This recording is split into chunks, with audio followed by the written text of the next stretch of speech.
আমরা যখন ঠিক করেছিলাম আমরা একটা স্বাস্থ্য শিবির করব, যে স্বাস্থ্য শিবির প্রায় 23 লক্ষ লোকের কাছে স্বাস্থ্য পরিষেবা পৌঁছে দেবে, আমাদের কাছে সব থেকে বড় চ্যালেঞ্জ ছিল যে প্রত্যেকটা ক্যাম্পে অর্থাৎ শিবিরে যদি আমরা দুটো শিফটেও ডাক্তারবাবুদের অংশগ্রহণ করতে বলি, তারা সপ্তাহে হয়তো দুদিনের বেশি সময় দিতে পারবেন না। আমরা দেখি যে প্রায় 23 লক্ষ লোকের কাছে পৌঁছাতে গেলে এবং প্রত্যেকটা বিধানসভায় যদি আমরা 10 দিন করে এক একটা শিবির করি, তাহলে খুব কম হলেও আমাদের 400 থেকে 500 ডাক্তার প্রয়োজন হবে।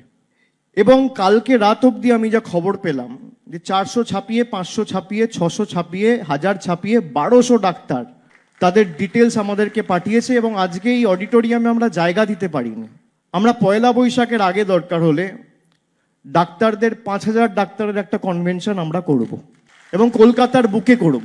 যারা আজকে আসতে পারেনি তাদের সবাইকে আমরা সেদিনকে আসার সুযোগ করে দেবো।